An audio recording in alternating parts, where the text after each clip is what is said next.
पश्चिम बंगाल के लोगों से अपील करता हूं, जिस तरीके से नंदीग्राम और सिंगूर की जमीन को बचाने के लिए आपने तब क्रांतिकारी वाम मोर्चा की सरकार को सत्ता से बेदखल किया था, 300 से ज़्यादा किसानों की शहादत। और मैं ये कहना चाहता हूं कि हमारे देश के खाद्यान्न, खेत और खलियान को बचाने के लिए जो लाखों लाख देश के किसान देश की सीमा पर, राजधानी की सीमा पर डटे हुए हैं, पहले कड़कती ठंड में,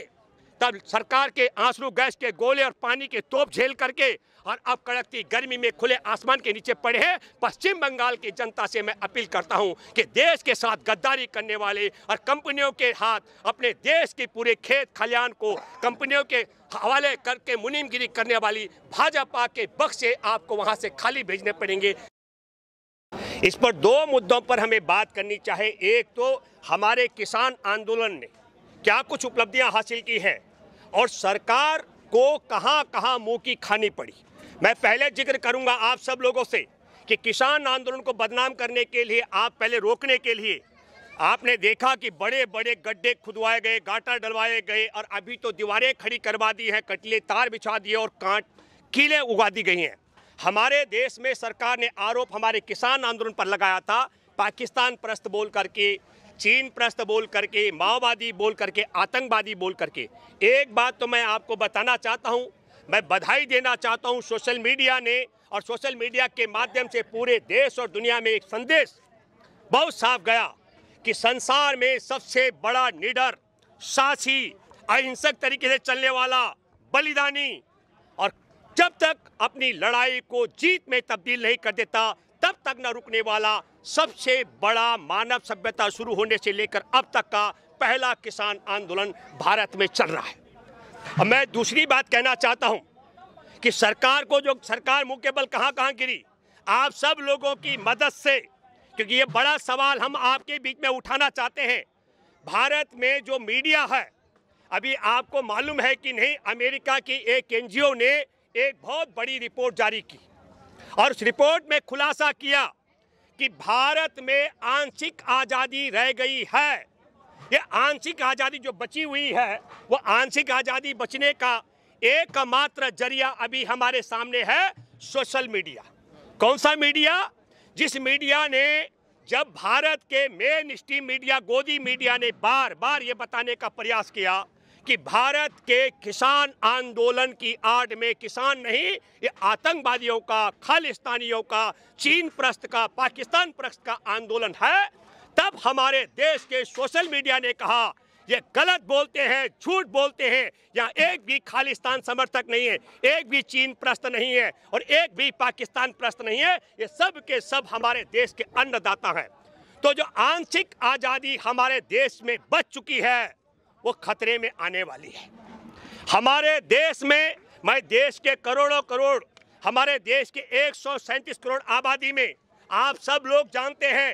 करीब 53 करोड़ लोग यूट्यूब पर हमारे देश भर की दुनिया की जानकारियां जुटाते और देख पाते हैं। 53 करोड़ यूट्यूब के दर्शकों से मैं अपील करता हूं, 45 करोड़ से ज़्यादा हमारे देश में, 53 करोड़ व्हाट्सएप के दर्शक हैं, व्हाट्सएप वाले, और करीब 45 करोड़ लोग यूट्यूब के दर्शक हैं, और 40 करोड़ की आबादी फेसबुक को देख रही है, और करीब इसके अलावा 20-25 करोड़ अन्य साधनों पर देश और दुनिया की जानकारी जुटा पा रहे हैं। इन जानकारियों पर हंटर चलाने के लिए आप व्हाट्सएप के माध्यम से जानकारी हासिल न कर सके, आप यूट्यूब के माध्यम से सच्चाई को जान न पाए, आप फेसबुक पर के माध्यम से अपनी बात को दुनिया तक न पहुंचा पाएं, और आप व्हाट्सएप के माध्यम से देश के किसान की, मजदूर की, आदिवासी, दलित के, मछुआरे के, भूमिहीन की आवाज़ को, बेरोजगारों की आवाज़ को, छोटे व्यापारी के आवाज़ को और ट्रांसपोर्टरों की आवाज़ को आप दुनिया तक न पहुंचा सके, उसके लिए नरेंद्र मोदी की सरकार एक काला कानून लेकर आई है। तो मैं आप सब लोगों से अपील करता हूं कि देश में जो आंशिक आज़ादी बची हुई है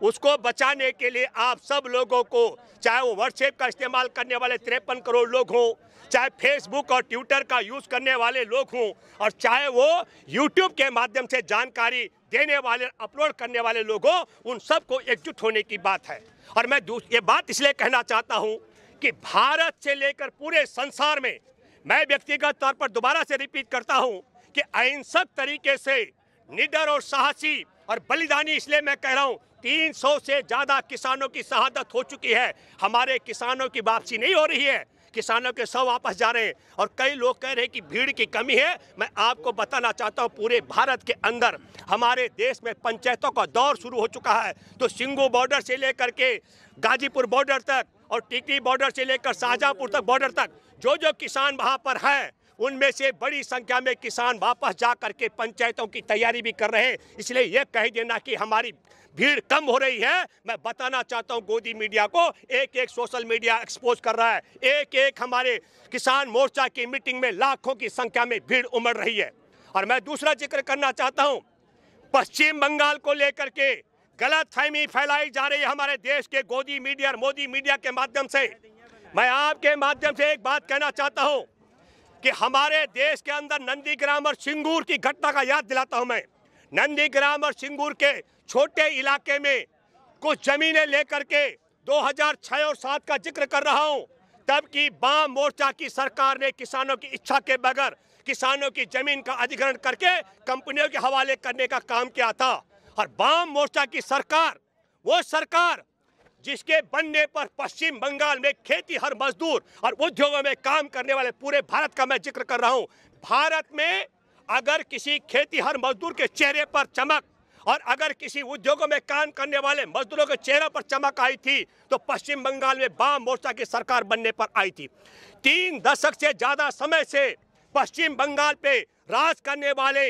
वाम मोर्चा की सरकार को इसलिए पश्चिम बंगाल की जनता ने बेदखल कर दिया था क्योंकि नंदीग्राम और सिंगूर की जमीन किसानों की इच्छा के बगैर अधिग्रहण करके कंपनियों के हवाले की जा रही थी। अब कहा जा रहा है कि पश्चिम बंगाल बदलाव की कगार पर है। मैं आप सब लोगों से जानना चाहता हूं कि नंदीग्राम और सिंगूर की जमीन छीनने पर वाम मोर्चा की सरकार को मटिया मेट करने वाले पश्चिम बंगाल के लोग क्या सच में इतने मूर्ख हो सकते हैं कि हमारे देश में, हमारे देश के खाद्यान्न, खेत और खलिहान, हमारे देश के अन्न उपजाने से लेकर के अन्न को कब्जा करके और देश और दुनिया में मुनाफाखोरियों के हवाले करने के लिए 3 काले कानून जो लेकर आई है मोदी सरकार, जो सिंगूर और नंदीग्राम में वाम मोर्चा को मटिया मेट कर चुकी हो, 2006-7 का मैं जिक्र कर रहा हूं, वो आज पश्चिम बंगाल के लोग किस दशा में हमारे देश के किसानों की खेती छीनने वालों को, हमारे देश की मंडी व्यवस्था को खत्म करने वालों को और हमारे देश के खाद्यान्न को, हमारे देश की रोटी को कंपनियों की तिजोरी में कैद करके और देश के लोगों को लूटने और भुखमरी की कगार में धकेलने वालों को पश्चिम बंगाल में कैसे एंट्री करने देगी, यह सवाल मेरे मन में है। मैं जानता हूं पश्चिम बंगाल के लोगों को, पश्चिम बंगाल के लोग एक बात जानते हैं,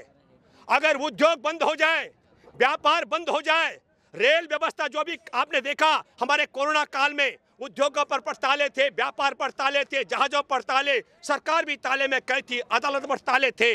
बावजूद इसके इंसान जिंदा रहा क्योंकि हमारे देश में खेत खलिहान और खाद्यान्न उत्पन्न करने वाले अन्नदाता हैं। तो मैं आपके माध्यम से एक बात और कहना चाहता हूँ, पश्चिम बंगाल के लोगों ने गांठ बांध रखी है,